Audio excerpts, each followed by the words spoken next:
শিৱসাগৰত নিৰ্বাচন খেলিবৰ কাৰণে মইতো তাতে কাম কৰিব লাগিব। মইতো যোৱা 5 বছৰ তাতে কোনো কাম কৰা নাই। আকৌ জিকাৰ পিছত মই তাতে যাব লাগিব।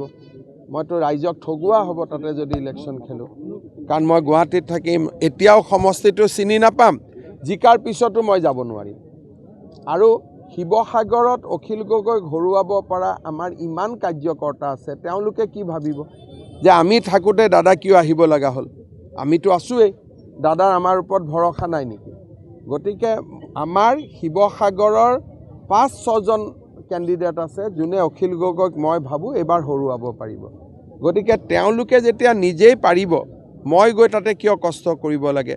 কাৰণ মই যদি তাতে যাওঁ, এতিয়াওতো মই শিৱসাগৰ চিনি নাপাওঁ ইমান ভাল কৰি। ৰাইজক মই কি কৰি দিছোঁ? একো কৰি দিয়া নাই।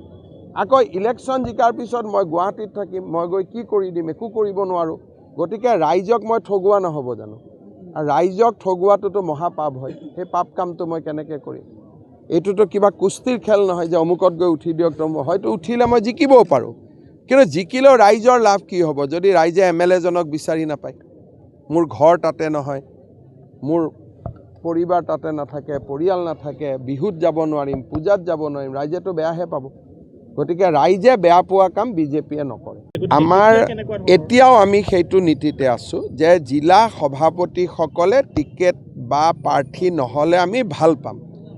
ক'ৰবাত যদি কিবা এক্সেপশ্যন কৰে পাৰ্টীয়ে বেলেগ কথা, কিন্তু আমি জিলা সভাপতি হোৱাৰ সময়তে তেওঁলোকক কৈছিলোঁ যে আপোনালোক যদি জিলা সভাপতি হয় আপোনালোক টিকট নিবিচাৰিব, কাৰণ এটা ছিটত আপোনালোক আবদ্ধ হৈ যাব। আপোনালোকে গোটেইকেইটা ছিটতে কাম কৰিব লাগে, পিছত MPত খুজিব। এতিয়া মোটামুটি আমাৰ মেক্সিমাম জিলা প্ৰেছিডেণ্টে টিকেট নোখোজে বা তেওঁলোকৰ আগ্ৰহো নাই। ক'ৰবাত 2-এটা এক্সেপশ্যন, যেনেকৈ সকলো কথাতে 2-এটা ব্যতিক্ৰম থাকে, হয়তো 2-এটা ব্যতিক্ৰম থাকিব পাৰে। দলে সেই ক্ষেত্ৰত সিদ্ধান্ত ল'ব নিৰ্দিষ্ট সময়ত। বিজেপিৰ লক্ষ্য একো নাই, ৰাইজৰ আশীৰ্বাদে বিজেপিৰ লক্ষ্য, যে ৰাইজে আশীৰ্বাদ কৰিব, যিমান তাত আশীৰ্বাদ দিব আমি সিমানতে সন্তুষ্ট, চৰকাৰখন হ'লে হ'ল।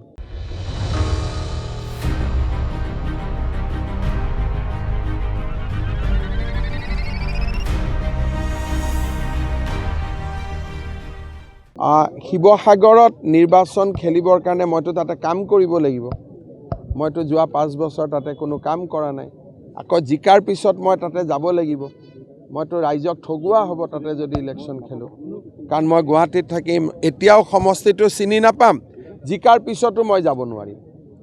আৰু শিৱসাগৰত অখিল গগৈ ঘৰুৱাব পৰা আমাৰ ইমান কাৰ্যকৰ্তা আছে, তেওঁলোকে কি ভাবিব যে আমি থাকোঁতে দাদা কিয় আহিব লগা হ'ল? আমিতো আছোৱেই, দাদাৰ আমাৰ ওপৰত ভৰসা নাই নেকি?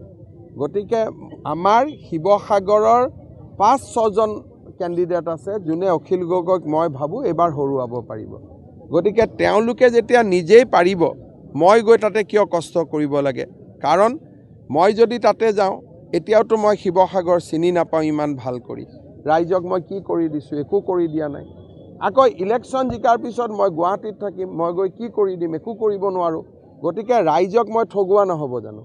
আৰু ৰাইজক ঠগুৱাটোতো মহাপাপ হয়। সেই পাপ কামটো মই কেনেকৈ কৰিম? এইটোতো কিবা কুস্তিৰ খেল নহয় যে অমুকত গৈ উঠি দিয়ক, হয়তো উঠিলে মই জিকিবও পাৰোঁ, কিন্তু জিকিলেও ৰাইজৰ লাভ কি হ'ব যদি ৰাইজে MLA জনক বিচাৰি নাপায়? মোৰ ঘৰ তাতে নহয়, মোৰ পৰিবাৰ তাতে নাথাকে, পৰিয়াল নাথাকে, বিহুত যাব নোৱাৰিম, পূজাত যাব নোৱাৰিম, ৰাইজেতো বেয়াহে পাব। গতিকে ৰাইজে বেয়া পোৱা কাম বিজেপিয়ে নকৰে। আমাৰ এতিয়াও আমি সেইটো নীতিতে আছোঁ যে জিলা সভাপতিসকলে টিকেট বা প্ৰাৰ্থী নহ'লে আমি ভাল পাম। ক'ৰবাত যদি কিবা এক্সেপশ্যন কৰে পাৰ্টীয়ে বেলেগ কথা, কিন্তু আমি জিলা সভাপতি হোৱাৰ সময়তে তেওঁলোকক কৈছিলোঁ যে আপোনালোক যদি জিলা সভাপতি হয় আপোনালোক টিকট নিবিচাৰিব, কাৰণ এটা ছিটত আপোনালোক আবদ্ধ হৈ যাব। আপোনালোকে গোটেইকেইটা ছিটতে কাম কৰিব লাগে, পিছত MPত খুজিব। এতিয়া মোটামুটি আমাৰ মেক্সিমাম জিলা প্ৰেছিডেণ্টে টিকেট নোখোজে বা তেওঁলোকৰ আগ্ৰহো নাই। ক'ৰবাত 2-এটা এক্সেপশ্যন, যেনেকৈ সকলো কথাতে 2-এটা ব্যতিক্ৰম থাকে, হয়তো 2-এটা ব্যতিক্ৰম থাকিব পাৰে।